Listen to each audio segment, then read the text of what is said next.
Welcome to Norse Code, the #1 podcast for your Minnesota Vikings. I'm your host producer. My name is James Pagashnik. Thank you guys so much for listening.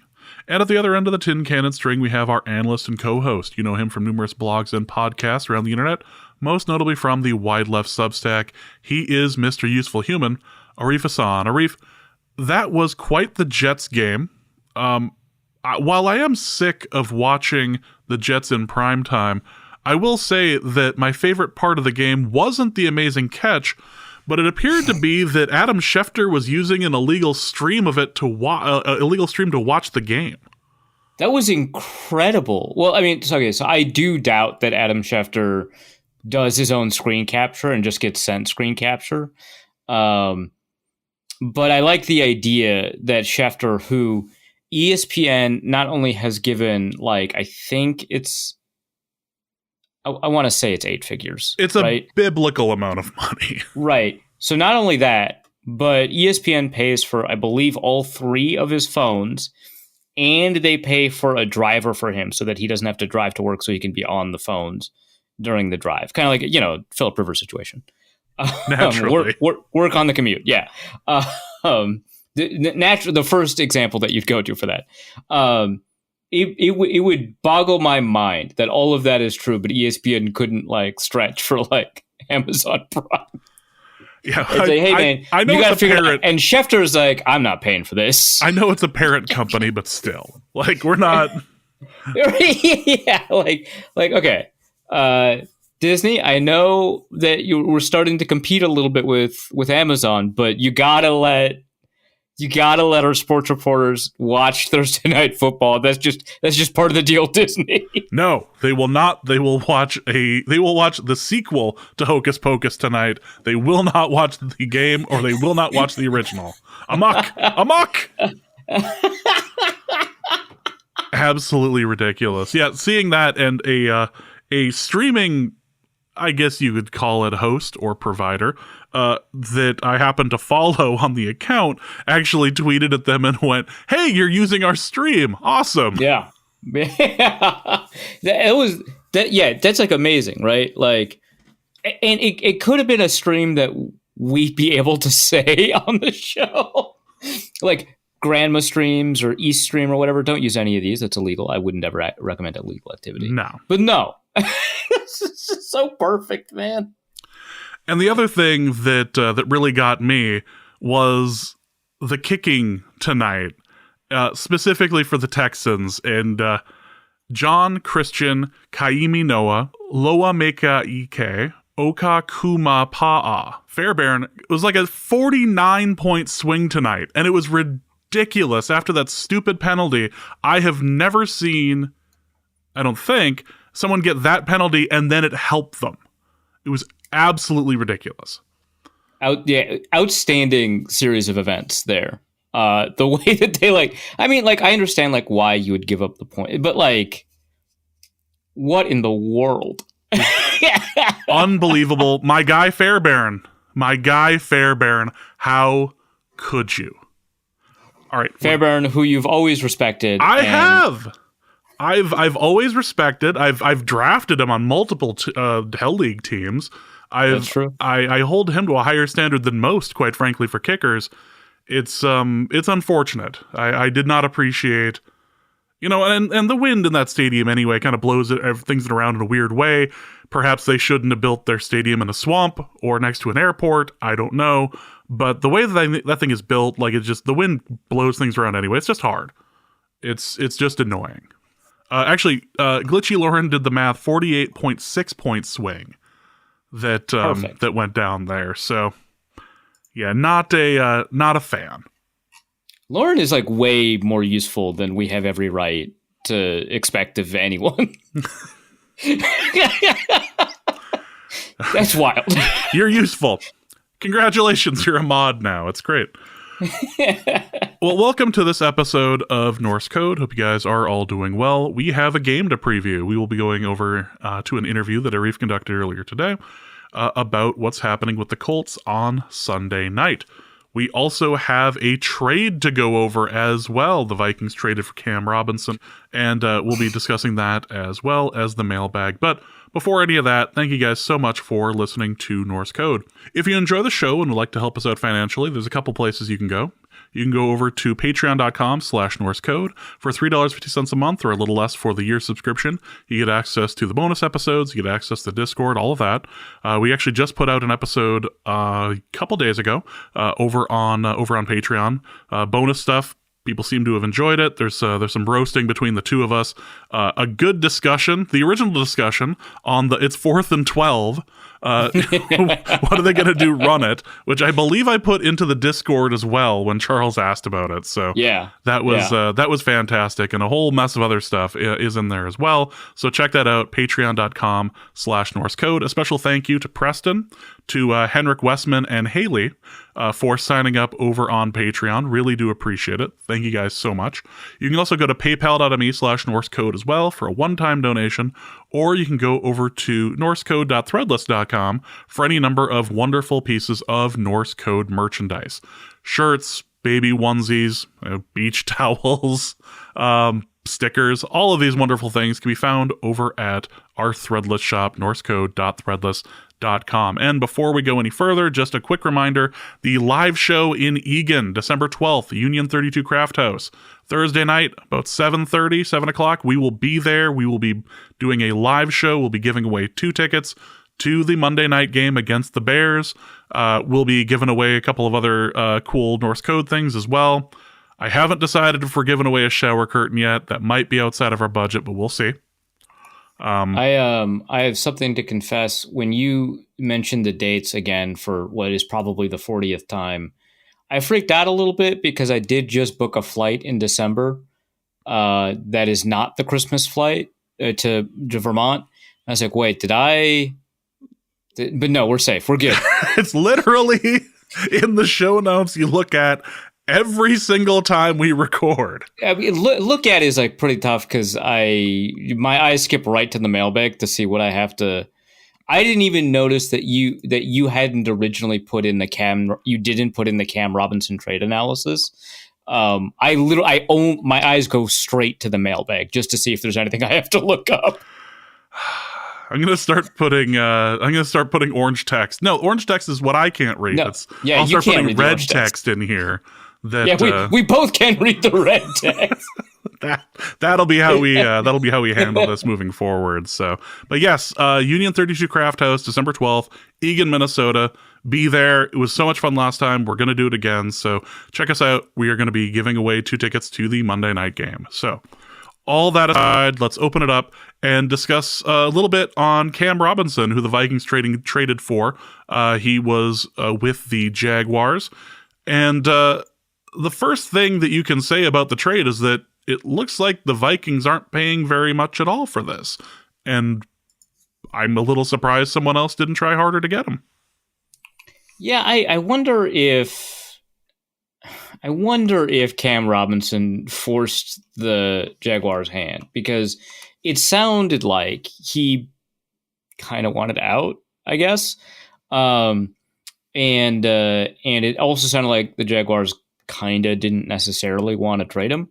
And so it feels like that this is kind of a situation where they were just kind of, there was like a last, like, fine, kind of thing. And so in order to accommodate that, they, of course, would then not only trade him away for, frankly, quite cheap, but also take on a good chunk of his salary in order to do that. So, like, I think that that's a lot of it, but yeah, it's hard to tell. The Jaguars are taking on $19.8 million in dead cap after the trade. Obviously, some of that comes at the front end of the contract, but it's like a franchise, so it's like not that big of it's not really about front loading that caused this problem for them. The Vikings cap number, according to Over the Cap, the Vikings cap number is just $1.3 million, which is just nuts to me. So the Vikings end up with, I would argue, a starting quality left tackle. Now he's not well loved in Jaguars Twitter, and maybe that's fair. We're at a spot where he just kind of has to do all right, for him to And I mean, the trade was for so little, right? Like what was it, sixth? Let me take a quick look at the trade terms. But the trade was for so little that I don't know that there's really going to be a point where it's like, it's a conditional fifth that can become a fourth based on playing time. So it ties up. Oh, so it's a 2026 draft. I was like, geez. It costs so little that it doesn't really feel like there's a situation, unless he's catastrophically bad, where you're going to feel like, man, this really was just a bad idea from the Vikings. Like, they're not taking on cap. It's a 5th round pick unless he plays a ton. And if he plays a ton, he's probably doing a little bit better of a job than we'd expect Blake Brandel to do long term. So it's really mostly upside for the Vikings. Pretty happy with it. He's been inconsistent for the Jaguars. When I was like checking around to like kind of see like why Jaguars fans were so excited to see him go, like when the rumors first began that he was on the trade block, Jaguars Twitter was like doing their thing, and they're like, "Oh no, please don't trade the best left tackle that we've ever had in history. It would be such a big loss if you traded him." Like that thing, which like like famously like they were like advocating for Tony Boselli to get into the Hall of Fame for so long, but fine. They're making jokes about how they didn't really want to get rid of him. What a huge loss. So they didn't want him. Fine. They've Walker Little. They're excited about that. Sure. But when I was checking in around about that, one thing that I heard kind of consistently is that the locker room loves him. Like the Jaguars locker room, like loves him. And I guess he's about that life. I don't know. It sounds like he like really endears himself to not just like the rest of the offensive line group, but like the locker room in general. So that's something. I don't know like what that means to you or to like Vikings fans in general, but that wasn't what I was trying to find out. I was more just trying to find out like, hey, why do you want to get rid of this guy? And that just like came up like a couple of times, like enough that it was notable for me to at least mention. That said, his pressure rate given up is like above average. His run blocking is not that consistent. He's pretty powerful. It's really just a consistency thing. When he gets his hands on somebody, usually it's a win. I think that he probably won't be playing for the Vikings in the very next game, but probably every game following. For what it's worth, Luke Braun thinks that he'll probably be playing in the next Vikings game. And, there's a reason to believe that. He missed the Wednesday practice, but he was here. And then also he's been active in all the other practices. He was playing starting left tackle in practice. It was a walkthrough in practice today, right? So there's like a pretty good reason that he'll play. But, I wouldn't be shocked if they like kicked Blake Brandel out, put Dalton Reisner, who's not, I don't think he's active yet, put Dalton Reisner in at left guard and just kind of did that for like one game. But yeah, I think it was a good move. I mean, again, starting quality, not like as good as Christian Darrisaw, but like better than David Quessenberry for very little, for very cheap. There might just be some frustrating plays where he lunges. That's like kind of one of his big issues is that he lunges and then you'll miss a guy, especially if it's a speed guy. And there's just gonna be pressure in the backfield, but it doesn't happen, especially over the last 2 years. It doesn't happen that often relative to like legitimately concerning tackles. So there's that. Well, let's go to an interview that Arif conducted earlier today with Jake Arthur. He's been on the show before. He's formerly of Stampede Blue, currently on the Locked On Colts show and of the Horseshoe Huddle. And they were on to discuss the Colts game that'll be happening on Sunday night. So let's go to that interview that Arif conducted earlier today. All right, I'm here with Jake Arthur, one of the co-hosts for Locked On Colts, as well as a writer for, you already told me the Horseshoe Huddle, right, over at Fan Nation? Yeah, Fan Nation's Colts site, Horseshoe Huddle. Yeah, you told me like right before the show, and my mind, yeah. I'm clearly all here, but thanks for coming on, man. How are you doing? Yeah, of course. I'm good. It's been a long week. It kind of always seems to be. Yeah. Seems to always be in Colts land, but happy to be here with you because it's weird to consider there is actually a game for the Colts to play this week.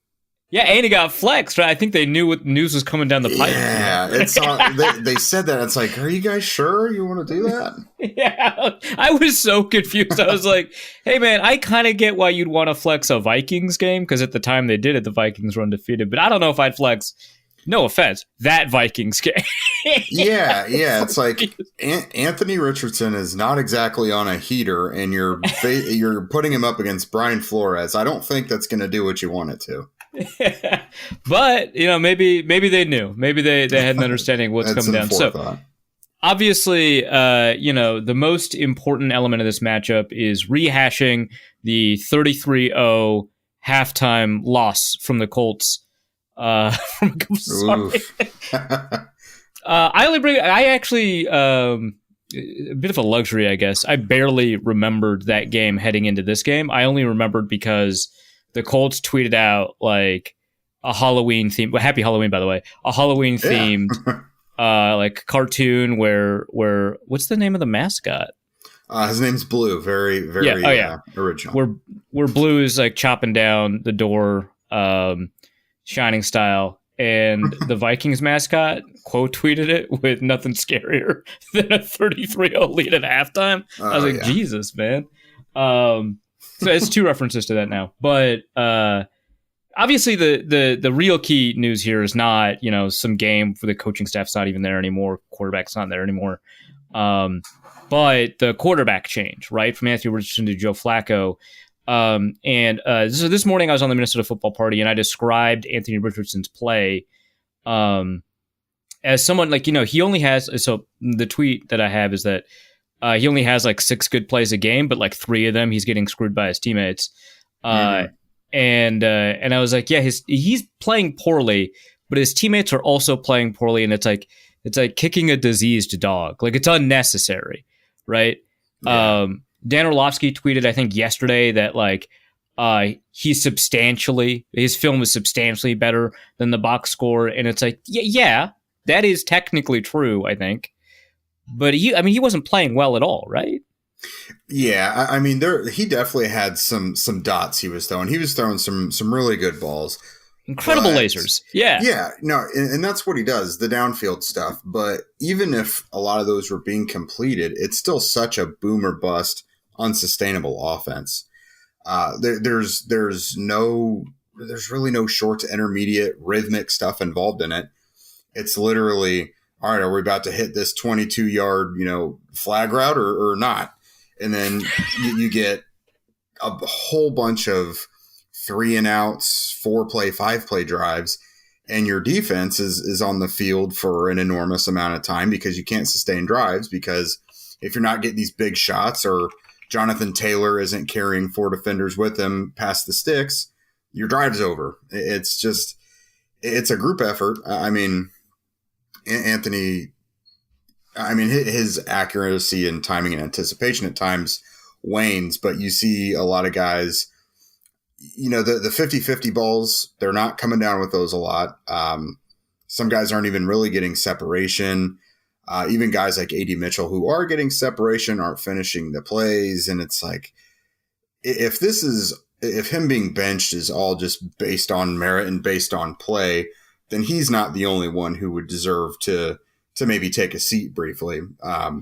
So I think there's just probably a lot of elements to it. Yeah, I think the thing that's super frustrating is, like you mentioned, obviously the downfield stuff is where he shines the most. But there are moments in these games where he's like throwing like a layered throw on a crosser that is, he's beginning his throw before the crosser crosses the linebacker, and it's thrown with perfect anticipation, perfect accuracy right into this guy's arms. And it's like, oh my God, that is what a high-level quarterback looks like. Mm-hmm. Obviously, he's not doing it very often, but it feels like for most struggling quarterbacks, that throw never exists. And the fact that it seems to occasionally exist for this guy, not once, not twice, but a number of times, I struggle to understand this quarterback, I guess is what I'm getting at. Oh, no, he's very confusing, because there are some parts of it where it's like, does this even happen, or do we even have this conversation, or even are we even accepting of his play if, let's say Tyler Goodson catches that ball in the end zone, which was an absolutely beautiful throw last week, or A.D. Mitchell gets both of his feet in bounds early in the quarter last week. And it's like, this truly is a game of inches. Like there's some of these big time throws where if they're just simply completed and the pass catcher finishes and does his job, is this even a conversation? But then it becomes kind of dangerous because Anthony's reputation carried him for like a couple, 2-3 weeks because of that first Houston game where he had the throw off his back foot, the like 67-yard touchdown. It was amazing. And for my money, his deep crosser to Ashton Dulin, the 50-yard touchdown, was even more impressive because it was that layered throw in traffic with anticipation you were talking about. He has some incredible throws, but like it's just all or nothing. Like he has Josh Downs, who is a really, really good, effective slot receiver who can move the chains and creates his own yardage after the catch, but he's missing from the offense. You don't really get much, design screens or rhythmic passes with the running backs. The tight ends are non-existent.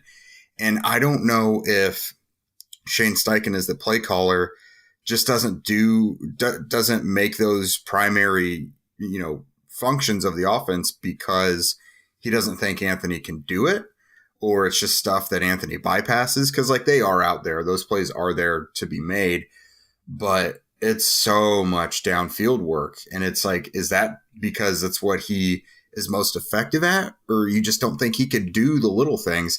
Because the offense just is not operational or consistent whatsoever because it doesn't involve the little things at all. Yeah, and I think there was a tweet a couple weeks ago about Anthony Richardson that I wish I could remember who wrote it. Might have been Billy M. But it was like accuracy is not the ability to complete an accurate pass. And I feel like that applies to Anthony Richardson a lot. He's got the ability to complete really accurate throws, much better than a lot of inaccurate quarterbacks, but he doesn't do it consistently enough for him to be called an accurate quarterback, which I think that leads us to Joe Flacco, right? Who has saved several struggling team seasons at this point as like a 39-year-old super journeyman. I don't know. What is your take on this player? I think a lot of people, he's pretty polarizing. And I think part of it is people are just upset they don't get to have this younger, high ceiling quarterback developed anymore. But for me, I think it will bring a little more stability. Like, will the offense probably be a little more boring? Yes, it'll probably be less chaotic. And I mean, Joe Flacco doesn't have the arm he had when he was like 26, but he still has, I think, a good arm that can push the ball down the field. So he could still make all the throws, and he can kind of do those small things that I mentioned were missing. But at the same time, one area Anthony was really good at was escaping pressure and getting out of sacks, whether it's someone already on him or someone chasing him down. Like, he could get out of a lot of sacks. So now we're probably getting into the spot where the Colts do have a very good offensive line, but we're probably going to start looking at games where they're getting sacked 4, 5, 6 times occasionally. And that's not always on the offensive line. Sometimes it's the quarterback just hanging on and waiting a little too long, waiting for something to develop. But I think we're going to see more sacks, which in itself disrupts drives as well. I think what is probably going to happen is we see a boost in consistency in the passing game. The run game might not be quite as effective just because there is no threat of Anthony Richardson now. Because, Anthony wasn't running the ball a ton, but he was running it enough to where defenses had to be like, okay, God, who's going to keep it on this one? So maybe the run game becomes a little less efficient. The good thing for them is it's still Jonathan Taylor running the ball at the end of the day. That's probably, it's still a top 5 running back when he's healthy. Right, but having a running threat at quarterback really dramatically improves your production, whether or not the guy is like a top 5 guy on his own. Yeah, it makes things a lot more creative and opens up a lot of avenues for Steichen. But I don't know. This is probably going to be a little more of a traditional offense. But I do think, maybe scoring consistently is not going to be as good, but like, I don't think it's going to be this big, huge problem for them, because as much as we wanted to see them stick it out with Anthony and see what it looked like by the end of the year, it's not like the offense was humming. It was very clunky. And again, you were getting a 50-yard touchdown or you had a 3 and out. There just wasn't much sustainability to it. So I'm okay with the quarterback that's out there being Joe Flacco. I certainly feel better about it than I did with Gardner Minshew. I mean, it is what it is. Luckily, they have a really good running back. If A.D. Mitchell can start turning some of these opportunities into fruitful ventures, then I think it'll be very helpful for the passing game. Because right now, Michael Pittman is really banged up with that back, and it looks like physically he is not near, as tuned up as he could be, as we're normally used to seeing him. I think that back's really bothering him. He doesn't fully practice throughout the week, really just about one day a week. So Alec Pierce is not a guy that can carry the passing game. So if A.D. Mitchell could come in and really help give that passing game some life along with Josh Downs, I think that would be huge for them. Makes sense. You mentioned time in pocket really briefly. So Anthony Richardson, according to PFF anyway, ranks 9th in time in pocket, 3.02 seconds. Joe Flacco ranks 30th at 2.57 seconds, one of the fastest in the NFL. So there's a pretty big difference there. But as I was going through these PFF stats, I also noticed Richardson has suffered from the league's highest drop rate at 10.6%. Flacco, when he's playing, has actually the league's lowest, or second lowest, at 2.7%. And I find that really interesting. I mean, we already talked a little bit about these receivers kind of, not giving Richardson some credit. You mentioned, of course, that like Michael Pittman being hurt is not going to let them into the game. I'm really curious if, this is a product of circumstance and variance, if Flacco throws maybe a more catchable ball, if the throws he's throwing are, because it is easier to catch an intermediate pass than it is a deep pass. Deep ball tracking is its own skill. So I wonder if it's like maybe the throws that he's throwing, or what is it? Maybe throwing in time is easier. I don't know. What is it that creates this substantial worst to first, drop rate difference between the two? Is it just variance? Is it luck? Is it something about their play styles? Yeah. So I think with Anthony, a lot of it's coming later in the play because he's scrambling out to get alive. I think Joe does throw a more catchable ball because it doesn't have as much velocity as it does with Anthony. But I think it's probably just easier with Joe because it's as expected. It's happening within the structure of what the pass catcher is expecting. With Anthony, you got to be ready for anything at all times. Like now they're dropping a bunch of catchable balls. Like he has not been given many favors there. But with Joe, I think they're getting it when they expect, in the manner that they expect for the most part. And probably a little earlier in the play. Like it's not having to be as creative. You're not having to, get open for, I can't think of the term, but when you're at the end of your route and then, the quarterback's still running around, you kind of create your own route for the quarterback. There's a little more of that involved with Anthony as well. So I think literally just like the velocity on the ball is part of it. And then they're getting it when they expect with Joe. Okay. So that I think does bring us to this receiver discussion. You mentioned the back injury for Michael Pittman. He did not practice on Monday. I'm kind of curious about Josh Downs, who has a toe injury on the injury report, also listed as a DNP on Monday. What are the expectations for these two receivers? You mentioned that you don't expect to see Pittman. What's the expectation, I guess, for Josh Downs? Well, so Pittman has been playing through the back. Okay. The Colts have a handful of guys right now who have they've got this routine with practice where they miss 1 or 2 days a week, but Thursday must be their really important day of practice because pretty much everybody is a full participant, but they're willing to let guys be limited or DNPs 1 or 2 other days.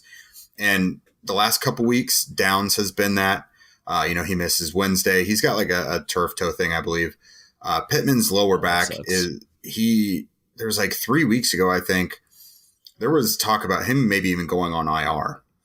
And he's decided to play through it, but he really only practices 1 day a week.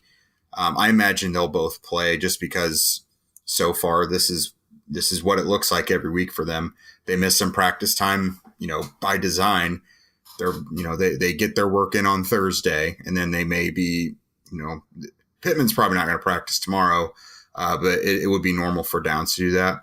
Braden Smith is another guy who has a similar thing like that. Their right tackle only practices 1 or 2 days a week.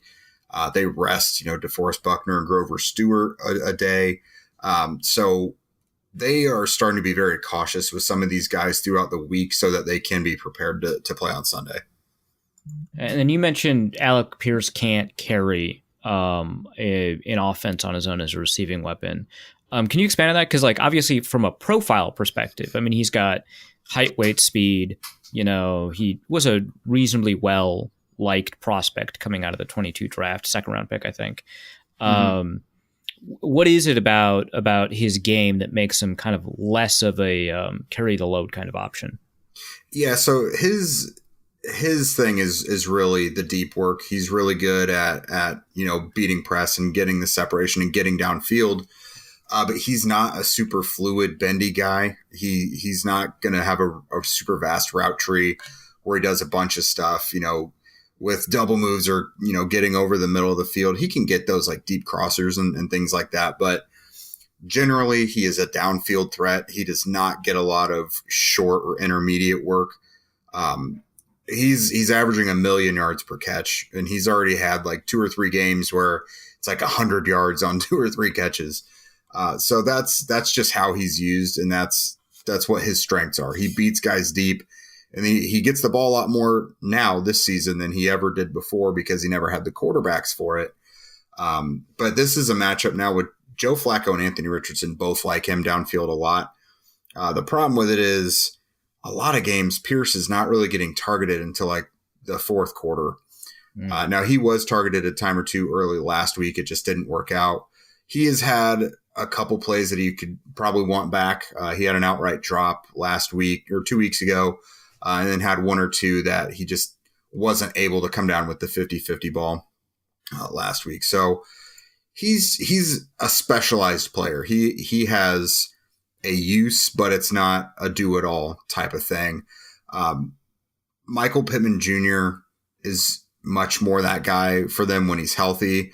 Doesn't do a ton downfield, but does get opportunities somewhat regularly. A.D. Mitchell is the guy I think they would really like to be able to do it all. But the chemistry there with the quarterbacks has just not been there. Josh Downs, even though he's a slot receiver, he does get to do quite a bit downfield. Probably more so with Anthony. Anthony targets him downfield more often than Joe does. But yeah, they've got a lot of roles for their guys in this receiving room. It does. I mean, you mentioned that there's a bunch of different roles, but there is a lot of downfield action among the skill sets of these receivers. It kind of reminds me of the Panthers building around Cam Newton, just getting a bunch of giant contested catch guys, because Cam was doing a lot of things, but being consistently accurate was not one of them. And it feels like here, not to draw the comparisons to Cam Newton, even though that was a pretty common one. It seems like here they're building around that. Not that they drafted in 2020 with Anthony Richardson in mind, but it seems like here they're yeah, we got to get a bunch of deep threat guys. I mean, there's a lot. I mean, Josh Downs can do a number of things. Michael Pittman, when he's healthy, can do a number of things, but they all seem to have deep ball in their game. Yeah, that's definitely true. And what happened early on was Chris Ballard really had a type that he's recently had to learn to kind of bend his type. He did always get those height, weight, speed receivers. They had to be 6 foot. They had to be about 200 pounds. If they ran 4.5 or better, that was almost a must. They would always try to get guys who fit this, Megatron prototype physically, or they would try to. And eventually, Reggie Wayne comes along, and Shane Steichen comes in. And they're there are guys outside of this mold that can be successful. That's crazy. As a matter of fact, height, weight, speed as a receiver sometimes is just a pretty thing. A lot of these guys can't bend their hips at all, or they're such flash in the pans. They dominate one-on-ones like during training camp because it's just a one-on-one battle. But when you put them into a team function and it's like 11 on 11s, they totally disappear. And the Colts had a million examples of receivers who were like awesome during training camp, but couldn't even get on the field when it came to the regular season. So, Josh Downs comes along. He's like 5'9" and he's awesome. Alec Pierce, I mean, he's a bigger guy, but they finally found a use for him. They've been more willing to go outside their athletic parameters. Like, I think a lot of us were pretty surprised. Like, a good example is like Laiatu Latu when they drafted him, because they, like, Chris Ballard at least loves like lean muscle mass, jacked up dudes who, run the awesome 3-cone, and they're the super raw, athletic, multiple balls of clay. And it's like, Latu is already like a pretty polished guy who's not like the uber athlete necessarily. Right. It's like everyone's like Dallas Turner is easily the guy they would want to go for. But no, the receiver room is definitely an area they've kind of had to bend the areas that they really, really coveted, and it's worked out for them. And having quarterbacks now who have some semblance of arm strength has helped. Matt Ryan's arm was zapped by that point. Phillip Rivers was a little long ago, but even then, Phillip Rivers didn't have the great arm. Gardner Minshew does not have the arm. Sam Ehlinger, when he got out there, did not have the arm. He definitely does not have the arm. No. Finally, they've got some quarterbacks in there who can get the ball downfield, and it is finally starting to work for some of those guys. I think it's funny, like you mentioned this prototype, and I'm looking at like the IR and the practice squad, and there's still more of those. Like DJ Montgomery and Juwan Winfrey are both the guy you just described, right? Yeah. In an ideal world, Laquan Treadwell is too, but we all know how that went. Okay, cool. So I think that gives us a good understanding of kind of the way this team is supposed to have been built. But I do want to talk a little bit more about the offensive line. You mentioned that Braden Smith's on the injury report. We also have Bernhard Raimann on the injury report with a concussion, I believe. He's still in the concussion protocol. Mm-hmm.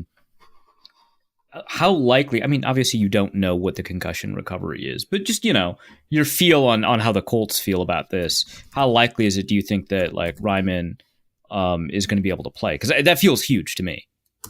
It definitely would be huge because, he hasn't practiced either day now. Now they still could find a way to get him to pass through the protocol at this point of the week. But it's certainly not looking good. And if you ask the guys there in the building, Quentin Nelson and Ryan Kelly both intimated that Matt Gonzalez, their rookie, was going to be at left tackle this week.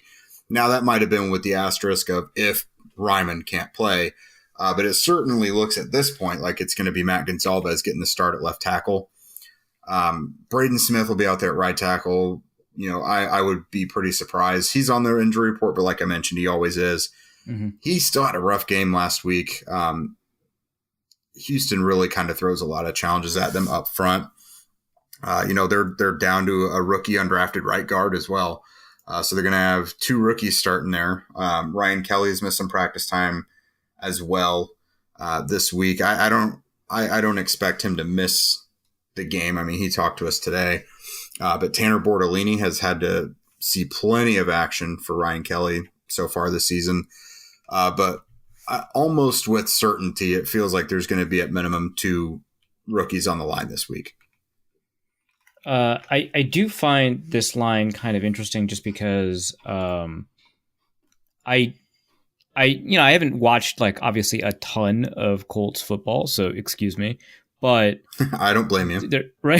But they're number one in PFF pass block grade, number one in PFF run block grade, which I'm not talking about the offensive line. I'm talking about everything. So that would include like the tight ends and whoever gets involved in run blocking. But I'm just taking a quick look at the overalls. And it wasn't like I'm watching them and I'm like, I don't see that at all. So then I look over at ESPN's like pass block win rate, which is also like a really useful statistic. Obviously doesn't explain everything, just like PFF doesn't. And they're 26th in pass block win rate. Big difference. And I I don't think they're that bad. They're definitely not the best to me, but they're also not like 26th to me. They're third in run block win rate, and that does track for me. I feel like they are a very, very good run blocking offensive line, but not like an elite one. Like I remember the Eagles being a while ago. The Lions were this year, I should say, not even were. But they're very, very good as run blockers. But like, can you tell me what to you is the truth about this, and how much is our perception impacted by the fact that there's two different quarterbacks? It's hard to adjust. One of the quarterbacks holds onto the ball a lot. What's kind of and you can talk about all these individual offensive linemen. We just talked about them a little bit. But like, what's going on with the state of this? Because I'm not as impressed as PFF would want me to be, but I'm not as like disappointed as ESPN's pass block win rate wants me to be. No, the pass blocking is probably somewhere in the middle of the league. You look at a Joe Flacco game, like the Jaguars game, for example, and there was pressure. I mean, guys got to him. He is a statuesque quarterback, and he's going to be easier to bring down for sure. Anthony, now he got pressure, but he was able to escape it. He's able to throw guys off. He's able to get up in the pocket or just totally bail in general. Now, at the same time, I think he's more prone to leaving the pocket, or leaving a clean pocket even at the first sense of pressure. That's not necessarily to say that he's got running first on his mind, but I think he was a lot more comfortable getting out on the move and then throwing, which also leads to a lot of the incompletions and things like that. But that kind of ties into the earlier topic. But no, I think there's somewhere in the middle. With Joe, again, like I mentioned, I think there's probably going to be some games where they get sacked 4, 5, 6 times, but I think he's also going to get rid of the ball quicker, and there's going to be more short stuff involved. I definitely don't think the line is a problem whatsoever, but it is a line that's had some injuries. Again, I mentioned Tanner Bortolini has had to play. Will Fries was playing really, really, really good football at right guard before he suffered a season-ending, leg break. So they've got, again, Dalton Tucker, rookie undrafted guy in there as a starter. Ryman is always getting better, but like I mentioned, him and Braden Smith both had rough games last week. But it's a fine line. It's not going to be a problem whatsoever. What is a problem is pre-snap penalties for whatever reason. Oh yeah, that's a huge issue. Yeah, they've been getting dinged for illegal formation, and Quentin Nelson got like 3 false starts last week. And I think part of it, I don't think anyone wants to outright say it, but just kind of reading between the lines, perhaps Anthony Richardson's cadence had something to do with that. We'll see. I don't feel like they had as many problems when it was Joe, but this is really only something that's kind of been a light bulb moment as of this week. People haven't been talking about as much because three false starts from Quentin Nelson, that kind of brought things to a head. And then Ryan Kelly mentioned something today kind of offhand about, cadence and did you hear this or that? Quentin Nelson was asked about it as well. So it could be something where they got to get on the same page with the cadence, and, addressing that with Joe Flacco can certainly help. And I think, protection meetings with Ryan Kelly and Joe Flacco could probably certainly be more productive, just given what Flacco knows about defenses and what Anthony really had yet to learn. So I think the pass blocking will probably improve at least a little bit once everybody's on the same page. But yeah, the pre-snap penalties and everything is pretty much as bad as a sack. It's very disruptive. Yeah. You mentioned, Quentin Nelson's having these false starts, which felt uncharacteristic to me. So I went to look it up. It's not as uncharacteristic as I thought it was, but it is a much bigger problem this year for him than it has been any of the last 3 years. He already has more penalties this year than any of the last 3 years, and we're only halfway through the season this year. So I find that to be a somewhat compelling explanation. Do you know if it increases more at home or on the road? Obviously, the Vikings will try to make it as loud as possible and, make that worse. But, is there a difference? I haven't been able to tell a difference. Obviously, last week they were on the road, and that can skew communication with everybody, quarterback and the offensive line. So it's probably more so on the road. I do feel like opponents have problems false starting at Lucas Oil Stadium. Not so much the Colts. I feel like we would recognize it if it was kind of a problem there. But in terms of being like a systemic problem, I don't think it's anything necessarily a problem like at home. I think it's just like any other team. I think crowd noise kind of plays into it, which obviously happens on the road. Mm-hmm. All right, let's talk about the defense. I don't know why I always segue like that, but like, yeah, that's obviously what we're doing next. Yeah. But no, I think that kind of the crown jewel of this defense is DeForest Buckner. Correct me if I'm wrong. Yep. Last time, in both halves, actually, he did a really great job against the Vikings, primarily because they had a weakness along the interior offensive line. That has not changed. The Vikings are not particularly well served, I should say, by Ed Ingram as a pass protector. And as a run blocker, he's been, I'm going to say fun to watch because he's not been consistent. Not like Anthony Richardson inconsistent, but his highs are really high. And his lows are more frequent than they should be as a run blocker, but it's still there.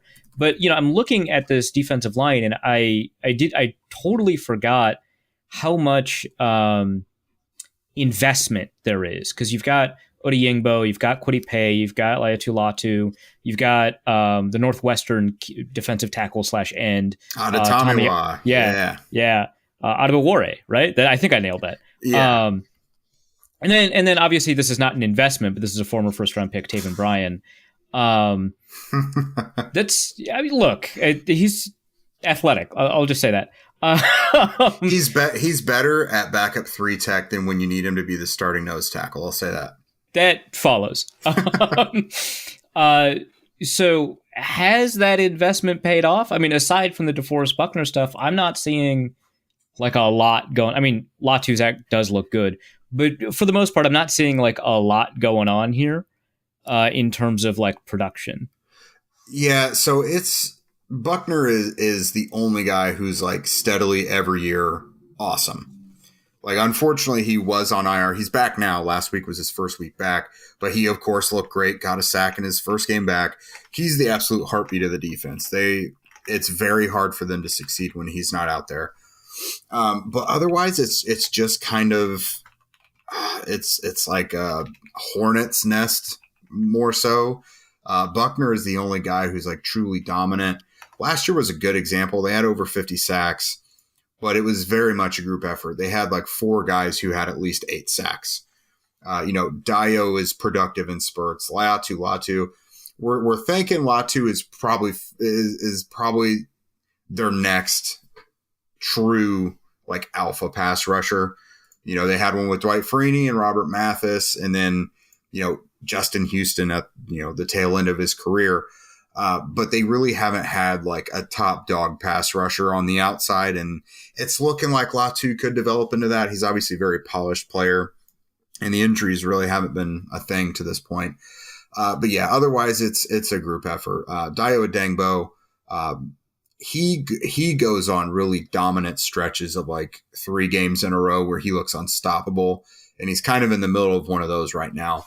Kwity Paye, they picked up his 5th-year option, but he hasn't necessarily cleaned up the issues coming into the league where he could finish with sacks.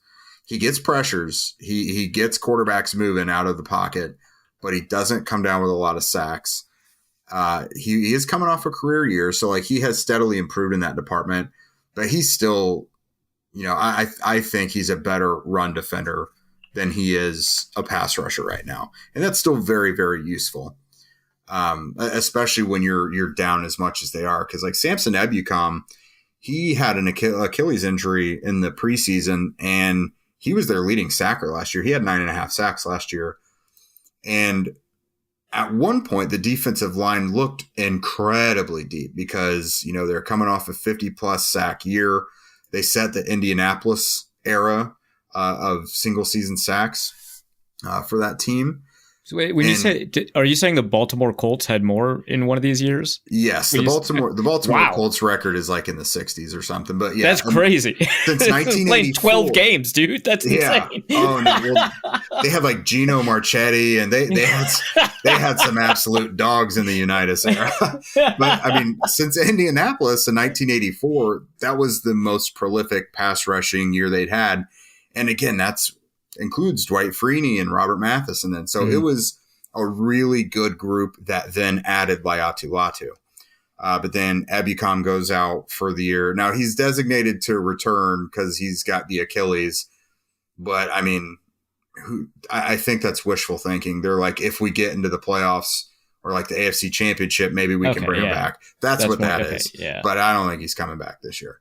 Kwity Paye was banged up for a time. Buckner was banged up for a time. Latu missed a game.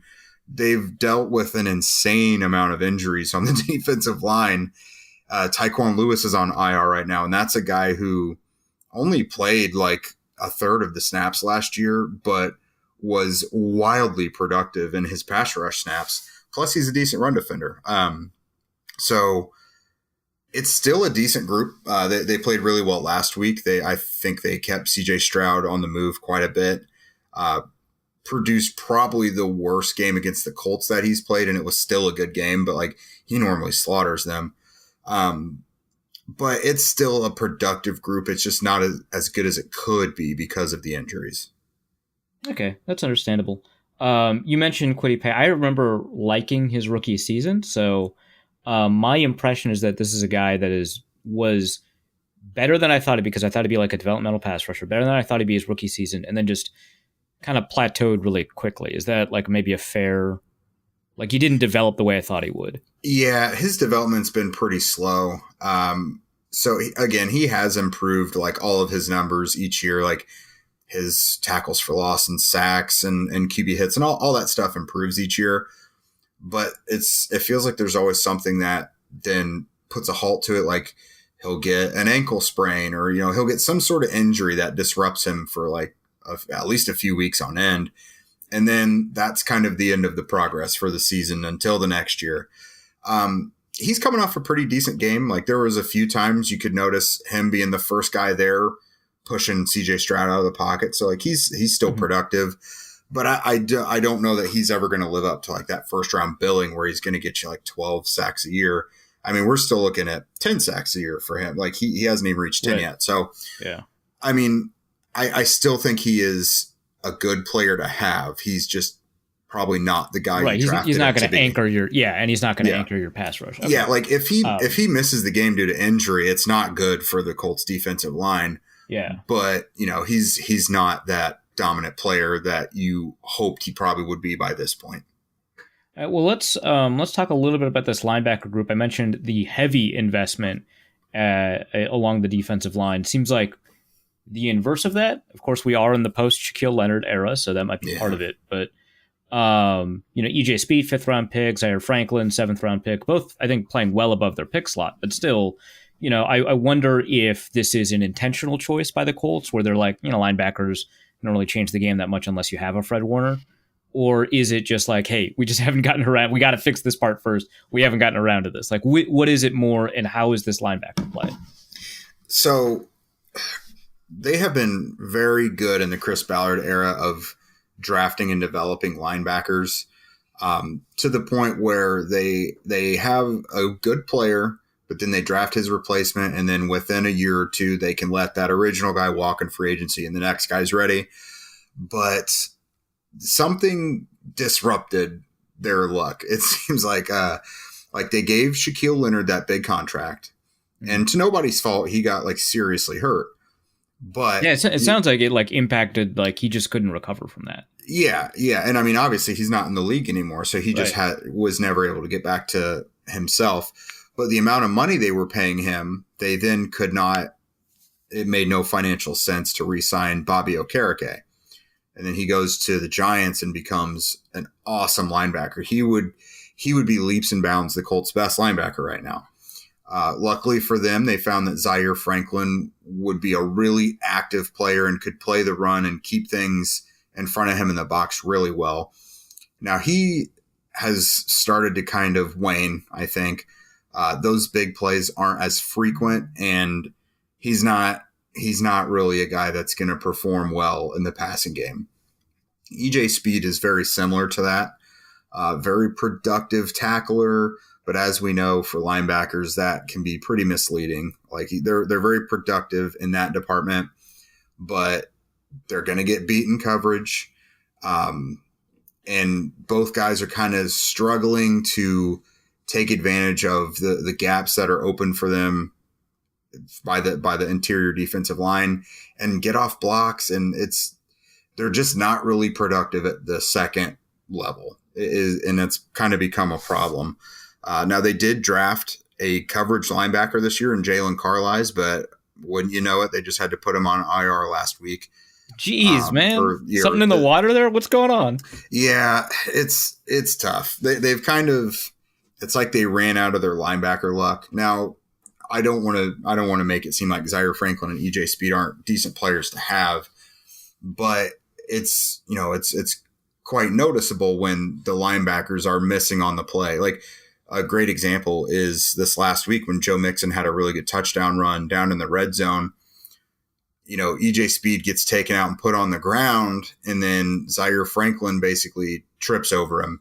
And then there goes Joe Mixon bouncing it to the outside for the touchdown. An incredible touchdown. I'm sorry. But it really was, but it's like the linebackers were zero factor in that at all. Yeah. I mean, EJ Speed is going to be a free agent after this year, but Zaire Franklin literally just got like a huge new contract extension this offseason. So they're kind of married to him for a little bit. But no, they need more out of their linebacker play. I mean, they've had a lot of problems stopping the run early in the year, especially, but schematically they did some things to improve in that area. But if a running back gets to the second level, they're not being stopped as quickly as you would like. All right. So the Colts injury report just came out for today. So we have full participation for everybody that we just talked about, except Ryman on the concussion protocol. That's Thursday. That's your Thursday practice for you. So you nailed it, right? We did have a new addition. Quiddy Pay was added as a limited participant for hamstring. So, I mean, it sounds like he'll probably be good to go. He's a limited participant. So, we'll see tomorrow. But and then Chris Lammons, cornerback, finger, still full participant, but they listed him because the league obligates them to list if you go and seek treatment. So great. You nailed it. Let's talk about the secondary before we check out a little bit. But okay. So on this morning's podcast, Minnesota Football Party, Sam Ekstrom says that not enough people are talking about how good Jalen Jones is. That's cool. That might be true. To me, I feel like not enough people talk about how good Julian Blackmon has been. Yeah. Which is who's right? Adjudicate this. Well, I would say both. Now, I will say with Jalen. Well, okay, so one of them is outperforming what they should be, though. Jalen Jones was a 7th-round pick last year, and the Colts made it seem like, weren't we so smart for having the foresight to draft this starting corner in the 7th round? It's like, no, you guys lucked into that, actually. You would have drafted him earlier if you knew. Right? Yeah, and so Juju Brents gets hurt. That's the guy who's supposed to be the top outside corner. Yeah, I love that dude coming out. Like, was he undersized, but like sticky, so right? Kansas State? Thin. So he's tall and skinny, and unfortunately, he has been plagued by injuries. As expected of tall and skinny corners. Yeah, I'm familiar. Exactly. Yeah, so he's on IR now. So Jalen Jones has had to be the top outside corner. He's getting the tough assignments. And, I mean, he's had a couple losses this year, but by no means have teams just been like picking on Jalen Jones or Samuel Womack. And Womack is a guy that got off the scrap heap at roster cutdown time in the preseason from the 49ers. And both of them have played very serviceable football this year. Womack actually, until this most recent game against Houston, was getting all the hype as, look at this random little cornerback that the Colts found off the waiver wire and how good he's performed. It looked like he gave up a touchdown last week, but I mean, overall, he's played very, very well. Like, we all thought the secondary was going to be a disaster Yeah, I thought it would have been David Long playing there. Yeah, I mean he got bumped up to the active roster recently because they need it, but it already was an area coming into the summer that looked like it needed another veteran at minimum capable, getting added to it. And then so everyone's like Stephon Gilmore, in my opinion. Kind of, yeah. I mean, at this point, why would Gilmore ever come back? And he's older at that point. But it's like this group is clearly thin and clearly injury prone. And, here we go. Guys have gotten hurt, but the guys who have stepped up have played really well. Now, in terms of safety, Julian Blackmon, he got he had an awesome season last year as the strong safety. It was his first season getting moved to that position, playing more in the box, and he was awesome. But they didn't really know necessarily who the other safety was going to be. It turns out to be Nick Cross. And so they were going to make Nick Cross the free safety and Julian the strong safety. But eventually they were like, okay, it's Nick Cross and Julian Blackmon, but we got to make it to where Nick is the strong safety and Julian is back at free safety. So Nick Cross is way more serviceable attacking what's in front of him in the box. I mean, Julian is a very smart player, and he can read quarterbacks very well, and he can get to the ball on downfield shots before it gets to the receiver. So they're both playing really well. It's just weird because maybe it's just a product of playing against Anthony Richardson, but Julian Blackmon for like 2 or 3 training camps in a row now has looked like he's going to be the next star safety in the league. He's coming down with like 4 interceptions during practice. Like he's getting a bunch of pass breakups. He's flying across the field. And it's like, he's a very good NFL player regardless, but it's like, it's playing against Anthony Richardson. Apparently that makes him Ed Reed. All right. When you look at that Justin Jefferson matchup, I mean, everyone I've asked has been like, yeah, of course I'm worried, but like, how worried are you? Well, I might, if we talk on Monday, I might have to take away Jalen Jones flowers. Right. So Stephon Gilmore, that matchup with the 33-point blown lead, Gilmore was having, that's one of the best seasons from a Colts cornerback that there's been in a long time. You can count on probably one hand any of them that even rival it. And then Jefferson just went out there and did what he needed to do in that game. So I don't necessarily know that the Colts have anybody that matches up great with him. From my understanding, Minnesota moves the receivers around a lot. They don't really make their guys stay in one spot or pigeonhole them into roles. So it looks like it's going to be a team effort to stop him. I would imagine they have Julian Blackmon over the top to kind of monitor things and make sure he doesn't kill them downfield too much. But it's going to make more sense to have Jalen Jones out there just based on size. Because Samuel Womack is a guy that profiles a lot more like a Kenny Moore, like 5'9", 5'10", long arms. So he's technically a little taller than that when it comes to wingspan. But Jalen Jones is, he's the 6-foot corner, closer to 6 foot, 200-pound type of guy. That's probably who's going to get on Jefferson a little more often. But I mean, Jefferson has the advantage over just about any defensive back in the league. So my plea for the Colts defensive backs is just like, be where you're supposed to be and limit the mental mistakes, because these guys are already going to get some wins. I mean, Addison as well. I'm not super confident that he couldn't have a good day as well. But yeah, the pass rush has got to hit, and defensive backs can't be blowing coverages and having mental mistakes, which luckily has not really been a problem this year. The past 2 years, it's been a big problem, but this year, the secondary has been a pleasant surprise. Is that like a Gus Bradley thing, or has it just been like the right people thing? Probably not having the right guys back there more than anything. I mean, Gus Bradley's been a punching bag for a lot of stuff, but at the end of the day, he can only put the guys out there that he's given. And just because a guy is like the most capable to be out there doesn't mean that the next guy would be better. Right. Like there's a talent deficiency at a certain point, but it's been a lot better this year. There would be a lot of communication breakdowns between a corner and a safety of who is supposed to like pick up this guy and when. Is it man or zone coverage? Like just a lot of breakdowns that would lead to just outright touchdowns, like not even just decent gains, but like they would give up huge plays based on stuff like that. And like knock on all the wood here in my office, but that has not been a problem. And hopefully it's not a big problem against a passing offense that could take full advantage of it. All right. Quick special teams talk before we do a quick game prediction. Love special teams. Awesome. Do you miss Rodrigo Blankenship? How's that? What's the deal there? I don't. So I do wish we would stop having to think about kickers. I mean, we've been having to think about kickers since 2019. That's when Adam Vinatieri kind of fell off a cliff. He had like a knee injury or something, and he was healthy enough to play. And they said he did great in practice, but he blew so many games. He was terrible in games that year. And then it's just kind of a revolving door. You know, Rodrigo Blankenship came in and he could really only hit kicks inside the 40. And then he got injured, and then he had such kind of a blasé attitude towards losing or tying.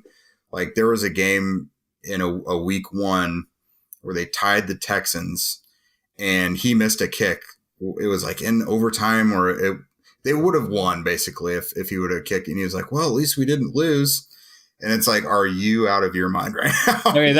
That would drive me mad, actually. Yeah. I was like, how could a kicker's attitude possibly impact you? I was like, oh, okay, I get where you're going. I mean, he was a character, like nice guy, but I mean, even your kicker has got to have a little bit of awareness of, you know, the Mamba mentality, I guess you could say. Yeah. But Matt Gay, I do really like Matt Gay as a kicker, but he went through a slump from like the last handful of weeks of last season into the very beginning of this season, but he's been really good like the last 4 weeks. It got really annoying because we kept having to ask Shane Steichen about Matt Gay's performance every week, and it kind of came to a head, and he got injured again like this summer. He had like a hernia surgery or something, and then he had 1 or 2 injuries that were a result of like overcompensation from that. But then he's been like perfect since then. And I mean, everybody knows like kickers are such a volatile position, and once they go, they go. And the Colts gave Gay the biggest free agent contract for a kicker ever. And it's like, I can't believe Chris Ballard would. For Matt Gay, that's such a weird guy to receive that one. Yeah. I mean, he was lights out with the Rams before. He was one of the best kickers in the league, but like considering like, that Ballard would have like a figure for like every position. He would play hardball and always gets criticized for being cheap. For him to go out and give the biggest free agent kicker contract in history was crazy. Because again, it's such a volatile position, and it wasn't looking good for Matt Gay. Like we thought we could be seeing the end for Matt Gay. Because again, kickers don't really bounce back from those enormous slumps all the time. And so it's like, all right, well, you got this kicker who you can't count on at all, and at least he's making all this money, you know? Good for him, right? Yeah. Okay, dope.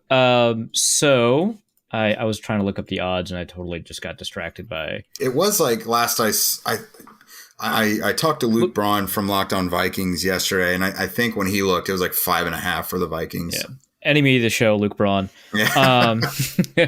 It's 5.5, and there's no favorite side. It looks like -110 on both sides of that spread. So Vikings favored by 5.5 at home. Over under is 46.5. What's your take? Yeah, so the Colts don't lose big. I mean, they'll lose, but it's mostly been all close games this year. I have felt more optimistic about them in recent weeks, but they haven't necessarily rewarded it. Like even when they've won, it's been really ugly. I am going to go ahead and I'll bet against them on this one. I think it's probably going to be like maybe Minnesota like 27, Colts 20 or 23. I think it's going to be within that 4 to 7 point range, probably, I would think. So that, you know, the 5.5, I think I'm not offended by that. I think it's probably pretty fair, but I do see the Vikings winning this one. The Vikings aren't a team that from my understanding, you guys have really been able to count on to be the team, you know, either. So I think there's a path for the not Colts once in history. Right. You guys can never really have confidence in that. So I like the Colts could win. That wouldn't surprise me whatsoever. But like, if I'm telling you what I think and am most confident is going to happen, it's something like 27-20 Vikings. All right. Cool. Plug your stuff, man. Yeah. So I am one half of the Locked On Colts podcast with Zach Hicks. I am also deputy editor of Horseshoe Huddle over there. It's the Fan Nation Indianapolis Colts site. We are just cranking out content constantly. All my personal stuff that the most often comes out is from Locked On, especially the YouTube channel.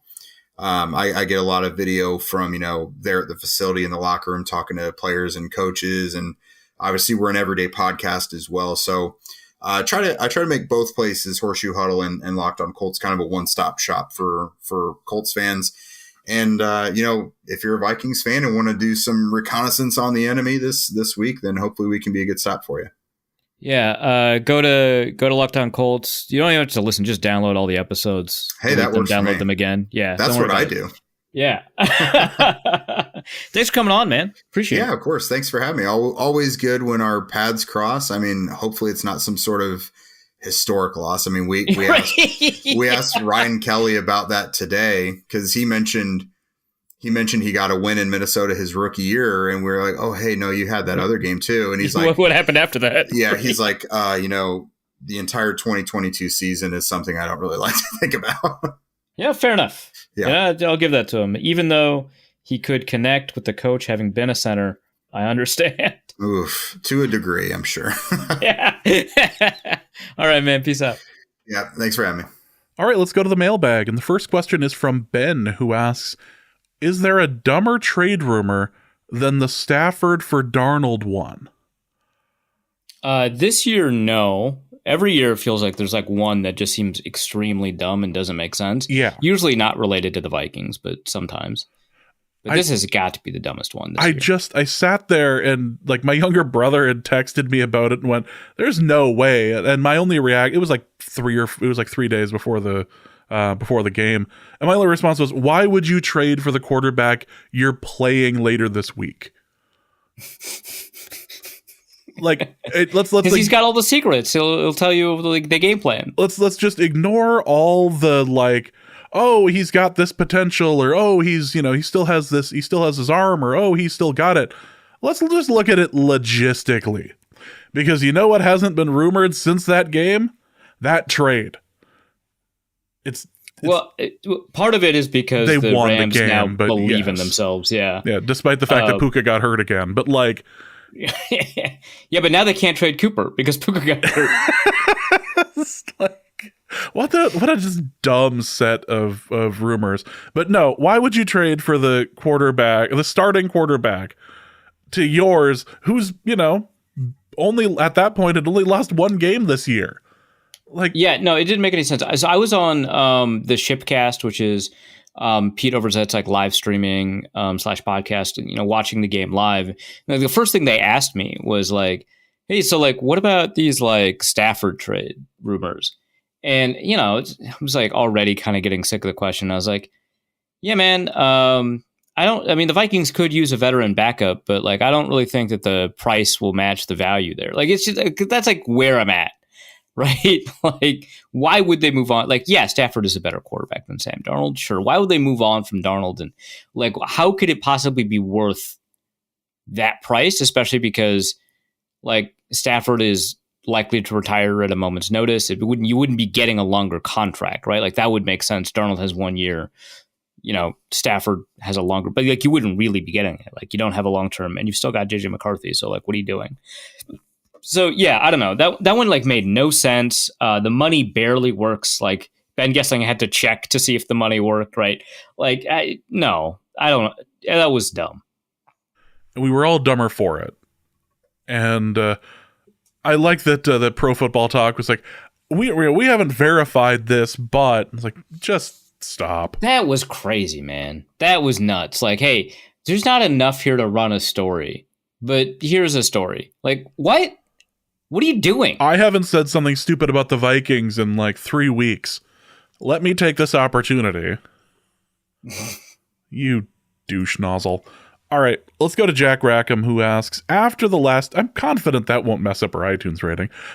Jack Rackham asks, after the last 2 weeks, it feels like this defense is a major liability, and the offense is sporadically good at best. Is this a trend or a mirage? Does this team have what it takes to make a playoff run? Yeah, I don't think the defense is like so catastrophically exposed that everyone has the blueprint and they can't come back from this. Like, I think there are going to be defensive adjustments. That's going to have to happen. There are weaknesses on with the way that that secondary operates. That's not something that you can address right away, and so they'll consistently attempt to exploit those weaknesses. But I don't think that defense is like cooked or anything like that. I think it'll continue to be a high level defense for the balance of the season. Those 2 games, obviously not great. But yeah, no, I think that the team does have what it takes to make a playoff run. I think that the offense will need to be more consistent, right? Like, it's really good in the first quarter. It's really good during the scripting moments. But like after that, it's not as hot. That's going to have to get fixed at some point. They recognize that. I think probably it will get addressed. I think there's like some fundamental issues with the offense overall that'll make it really difficult for it to be consistent over the course of the season. But I do think they'll make a playoff run. I just don't see like the Super Bowl right in the offing right now. It's going to have to be a situation where they just make the whole plane out of the black box. Like, oh, we're just going to script the first half. Yeah, just script the whole, yeah. Maybe the third quarter, too, just because it hasn't gone well. Just in case, yeah. Tank B asks, how many times have the Minnesota Vikings cut and signed Myles Gaskins now? So someone tweeted out that the Vikings have tweeted out about cutting and or signing Myles Gaskin 16 times. I haven't looked it up. I choose to believe that tweet. That sounds very funny. I did see a response to that tweet that was like, man, I feel for him. You don't have to. He gets paid for the full week. Like, he's good. When these things happen, when they like cycle through practice squad or roster people or whatever, they almost always make sure that person gets paid for the higher amount of whatever that is for the full week. And then, maybe the next week they'll practice squad, but whatever. It's fine. Like when they bring him into the office to cut him, which at this point they're probably just texting him, if we're being honest. But when they bring him into the office to cut him, they'll say, and we're going to sign you to the practice squad. Like, it's just like he just knows. You don't got to feel bad for him. It's fine. And just to point out the difference between what Arif did and what Pro Football Talk did, Arif was talking about it because it was funny and was promoting it there without verifying it. Meanwhile, Pro Football Talk was sending it out as no, this could potentially be a thing. Yeah, they were doing news, but not news, but news. Yeah. Whatever. Just like, as I'm sitting there going, oh, Arif's kind of doing the same thing, but not. I should probably clarify this just for a moment. I mean, I think the difference is like pretty obvious. It's clear, but I also still... like the number of times Myles Gaskin has been cut and signed is not like news. It's just like a fun factoid. he's the guy in the bubble. Yeah, he's not experiencing job instability. It might feel like he is, but he is not. The team has kind of told him what's up. Yeah, until the Texans grab him. Yeah. Charles asks, for Arif's satisfying every possible hypothetical corner, what's the best possible O-line the Vikings could put out there without anyone in their original position from this season? Anyone in their original what? Okay, so Brian O'Neill, I think he's played left tackle in college. I know that he played a bunch of right tackle at the Senior Bowl, and I know he played right tackle for a bit at Pitt, but I think he's also played left tackle, maybe not. But we'll move him to left tackle because I can't keep him at right tackle, I guess. Ham at center? No, he's going to be staying undersized. With offensive linemen. He's going to be undersized, but I have a good feeling about this. Blake Brandel probably at right tackle then, and that takes care of that. I do think you probably need Garrett Bradbury out there, like I'm sorry to say, which would mean that Garrett Bradbury, I think, is left guard, Dalton Reisner's right guard, Ed Ingram is not playing. So who does that leave us? Unless, wait, do we get Cam Robinson? Yeah. Maybe I could put Cam Robinson. Okay, so instead, actually, I'll put Cam Robinson at right tackle, which this sounds like a disaster. We just flipped the tackles, but I think that's where we're at. Cam Robinson's at right tackle. Garrett Bradbury is at left guard. Dalton Reisner did practice center at the Senior Bowl. That did happen. So we're going to put him at center and Blake Brandel at right guard. I think that's the way to do this. That sounds awful. Yeah, but it's the nature of the question. It's like, hey, do you want an offensive line that no one feels good after a Charles question? I get it. Ingram's quarterback chop block asks, do we see Reisner actually contributing, or are we sticking with the status quo of our guard deciding to almost tackle the quarterback? So when you see like people kind of more plugged into the organization talking about this, they're fairly confident that the Vikings are very strongly considering Dalton Reisner replacing Ed Ingram. Like that seems to be like absolutely on the table. And that might actually be part of what motivated them to trade for Cam Robinson. Because without it, they have to move Blake Brandel out, which means you have to replace him, and that's Dalton Reisner, and now you don't have an option with that Ingram. So they seem to be like pretty convinced that this is like a serious consideration. Based off of my experience watching teams deal with these situations where you've got pretty like an extremely poor pass blocker who's got, I'm going to say, upside in the run game. Like he's not consistent as a run blocker, but it puts together some pretty sweet plays every single game as a run blocker. My experience is that they tend to stick with those guys. And given how the Vikings have stuck with Garrett Bradbury, it very much feels somewhat similar. Now, Bradbury's a little bit different because he is kind of the leader of that group. And so it's like a little bit, you can't as easily replace that intangible. Plus, he's supposed to be like incredibly smart is like part of the thing. And so that's like a bit harder to replace, but given how much they've always been reticent about replacing Garrett Bradbury, not 100%, they did bench him for like a very brief moment in time. My feeling is that this is not something that the team would do, but based off of the way people who are connected to the team are talking about it, it seems like it's more likely than we think. So that's my non-answer answer. Oh, there you go. Nolan Kaler asks, for North Code, with Travis Kelce lending his support, when will Arif finally admit the undeniable superiority of our brothers in Bud Grant? Okay. All right. So Travis Kelce was wearing a Blue Bombers shirt on his most recent episode of his podcast with his brother. It's like, what was it called? Like Above the Heights? My brain always goes Such Great Heights, which is obviously the name of like I think it's a death cab, or is it Postal Service? It's a name of a song. That's a Postal Service track.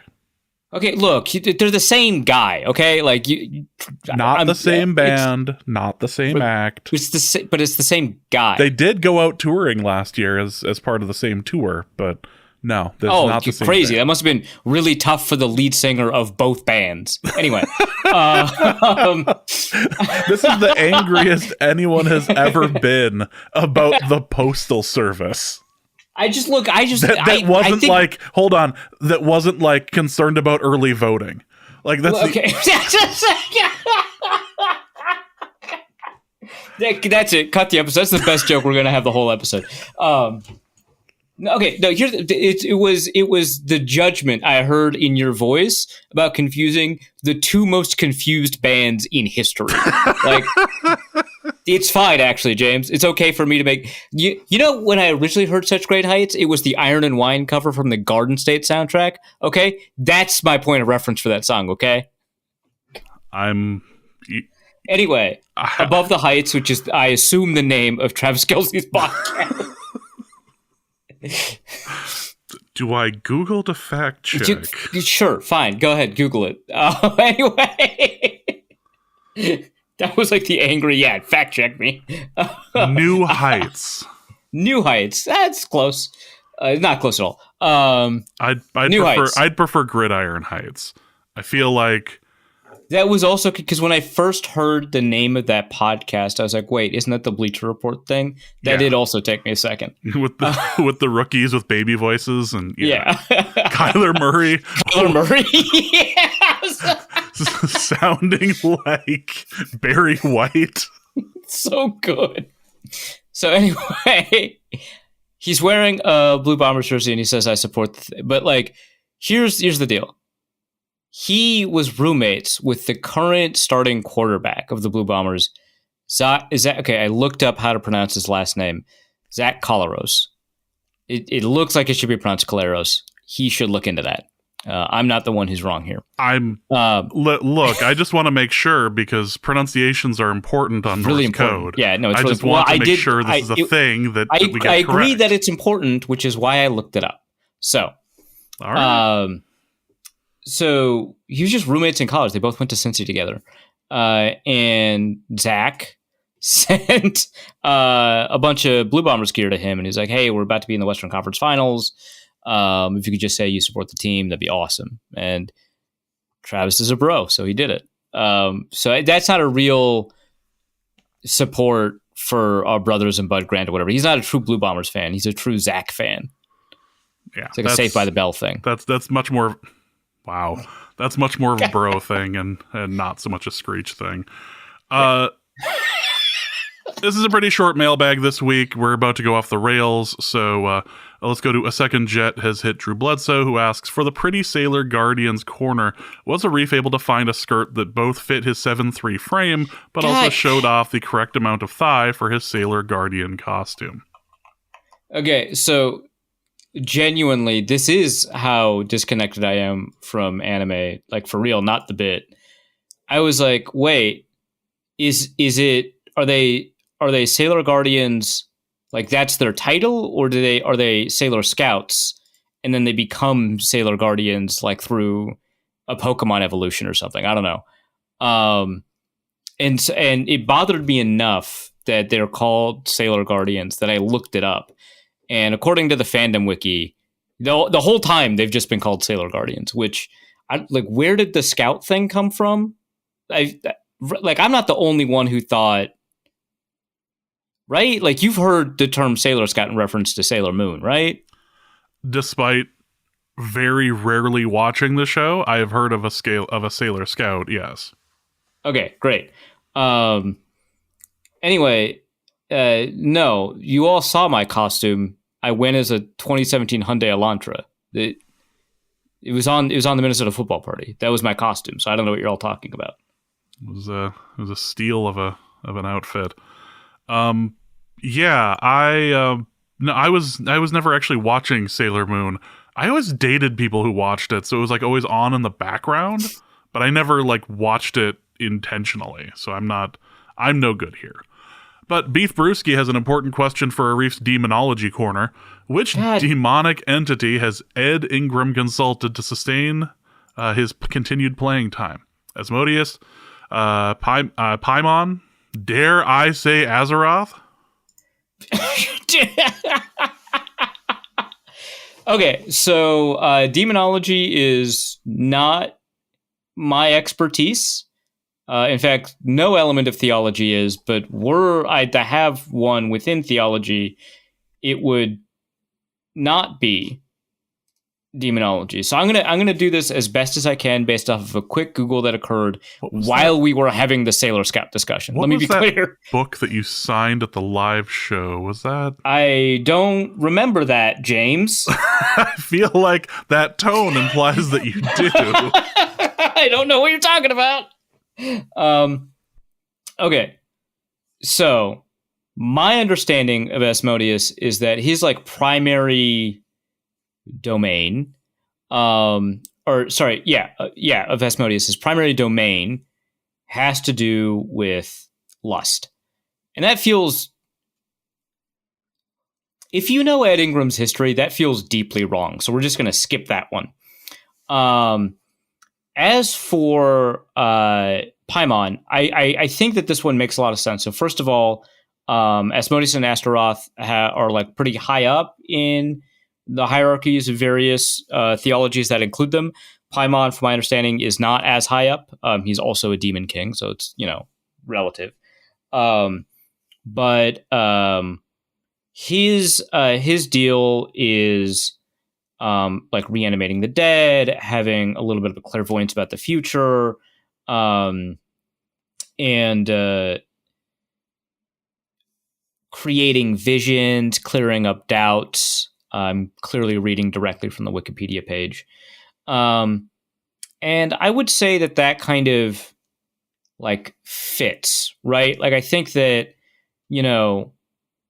having a power to reduce doubt would make it very easy for someone to just be like, you know what, you're right. I should stop worrying about your pass protection, or I should stop worrying that you're inconsistent in the run game. I think, the ability to kind of make illusions, right? I think that, the illusion that he's playing well, that kind of stuff. I feel like that fits a little bit more than some of the domains of these other demons. So I'm going to go with that. And again, I think that he's probably not beseeching the highest powers within demonhood, if that's the best way to say that. You know what? I'm just going to let you you have fun with that. Football's cool. Misandrous Niche asks for Arif's childing corner. Not child rearing, just childing. Must be a UK thing. Ireland thing. Considering your role as an acquaintance to James Pagashnik, how would you recommend his child manipulate him in order to get snacks? Don't you dare say do his homework or do his chores, because that would make you a cop. Also, please keep in mind that James cannot get another divorce right now. I mean, if you want to be literally accurate... You can't really doubt James. Look, if anybody... I give off divorced dad energy and all, but it would be impossible for me to get another divorce right now because I'm not married. So that does. I'm just saying you would find the way. That. No, that's not how it worked the first time. It's not how it's working now. I mean, you got married without getting married. Like, come on. Yeah, that can. The state of Minnesota did a lot to make it so that was a thing. Let me be perfectly clear. The state of Minnesota is likely responsible for both me not being legally married and me saving thousands of dollars in a divorce. So I want to take this opportunity to thank the state of Minnesota for being responsible for that. One day I've got to tell that. It's not today, but one day I got to explain how I got married without getting married. Yeah, but I think the manipulation tactic would surround the divorce energy, right? It would be like, hey, I can't keep track of all of the moms you bring. I'm sorry. All of the moms you bring. What might help me focus could be a Reese's cup. No, that's not how any of this works. All of the moms you bring. Wow. No, that's not how any of this. And we've had a version of this conversation before. Like, he has snacks. Like, I don't know what to tell you. Like, I got him to work harder at the soccer. He slimmed down, but he eats snacks and everything. He likes vegetables and whatever. He likes vegetables, or he knows that you would like it if he liked vegetables? He likes vegetables. He just he just grabs the container of I know this because he does this at his mom's too. He grabs the container of like those small cucumber things, and we'll just start we'll just mow down on one of those over a weekend. So dude enjoys his cucumbers, I guess. I don't know. Logan Bull Sharif asks, question for James and Arif's Halloween corner. Today, despite the hot weather lately, we got some flurries and snow. Do you know if there's ever been a time that we in Minnesota, upper Midwest, receive snow on Halloween? Oh, yeah. No, very famously, they received snow last year on Halloween. It was the first snow of the year. Other than that, no. Yeah. But other than that, no. A friend got their husband a pin that just says, I survived the blizzard of 91. And they were wearing it around to work today. Okay. which I appreciated. I remember that particular storm and everything. So yeah, a lot of people do. Yeah, as it turns out, a lot of us old heads. Not so much for if your median age in the 90s was 7, but otherwise, you may have a memory of it. So yeah. Nick Howard has the last question. He says, "What's the best costume you saw tonight?" Arif, did you greet any trick or treaters tonight? James, you know me. Absolutely not. You were actually throwing the candy out toward the like in a tight spiral out toward the sidewalk just to keep them moving. Right. I mean, you know the Peyton Manning United way. It was like that. It's just headshot after headshot after headshot. You stay in the porta potty. I was going to say I just like left out a bowl of candy and let it go, but that's not actually what happened. My roommates handled it. It's fine. One of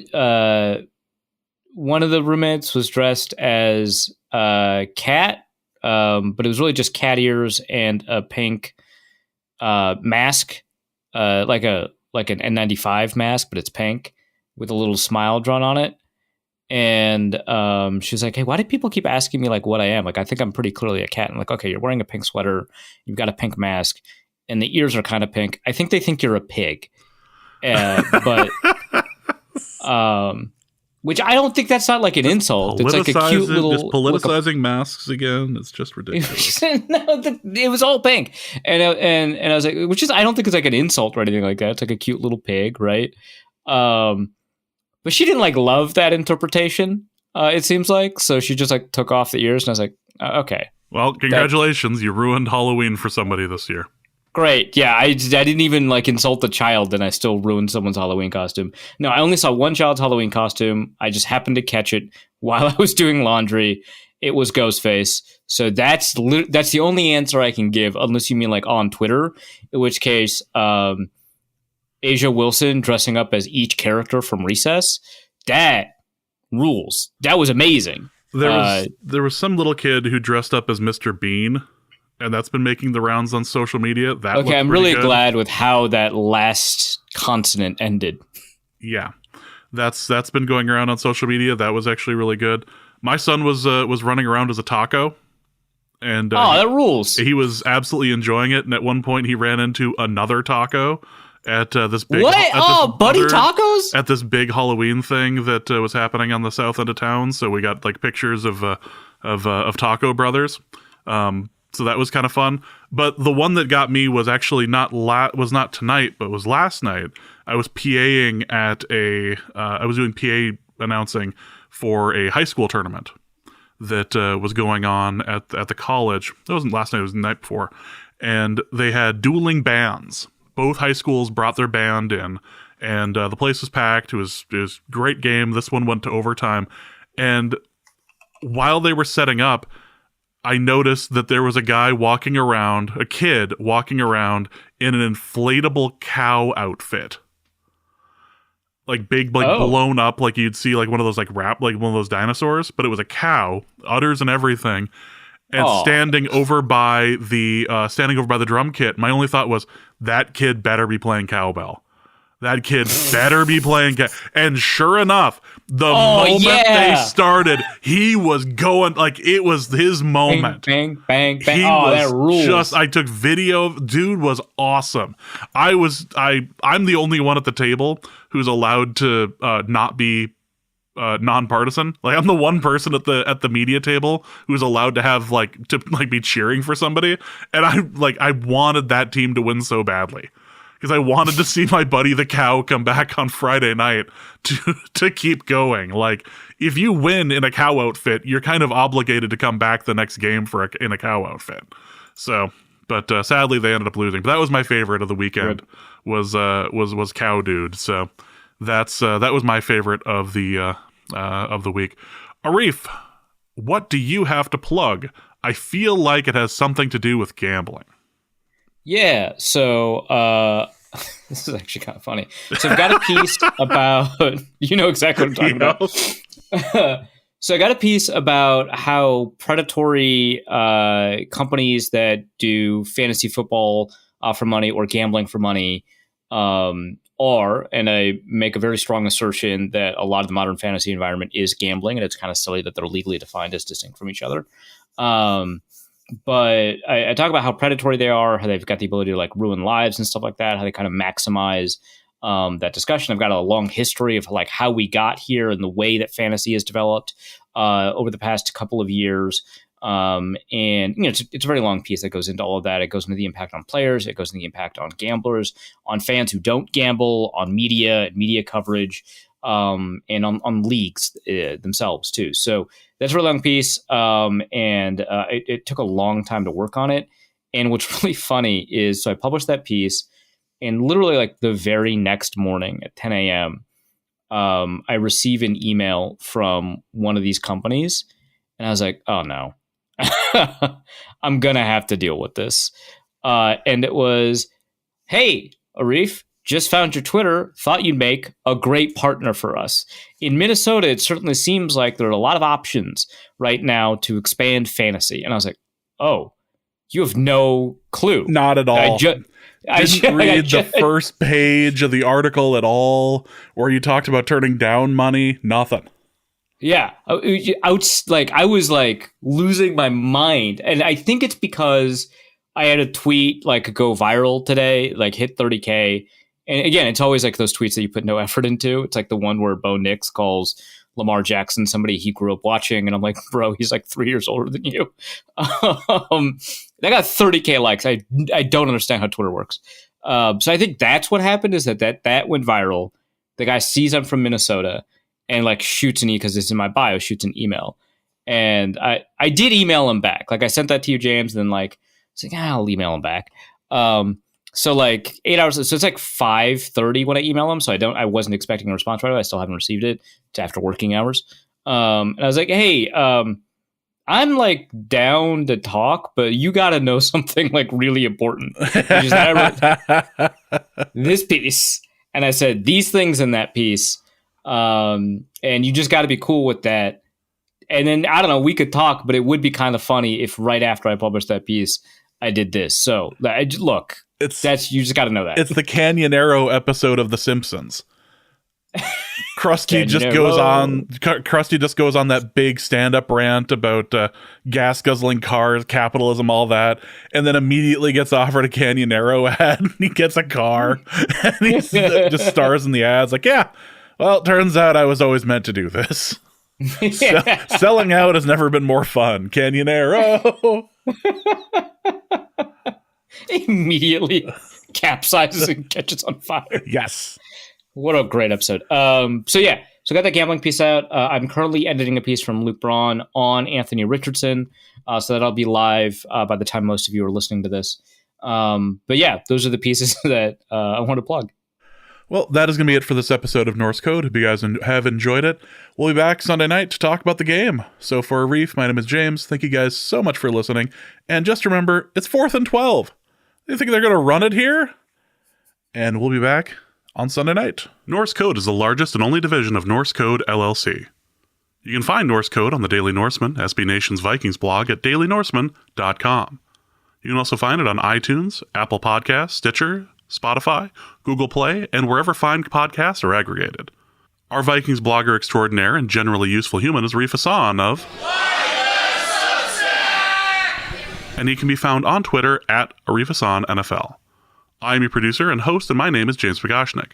You can find me at the show's official Twitter feed at NorseCodeDN or at my personal account at Big Mono. If you'd like to donate a few bucks to the show, you can do so in a couple of different ways. You can go to patreon.com/NorseCode and donate there. For $3.50 a month, you get bonus material and more. You can also go to paypal.me/NorseCode for a one-time donation, or you can go to norsecode.threadless.com and pick up some Norse Code merch. Any questions or comments that cannot fit in a tweet can be sent to norsecodepodcast@gmail.com. On behalf of the Norse Code staff, we thank you so much for listening. Our formula is this. Hey, all things are possible through the power of Ben DiNucci.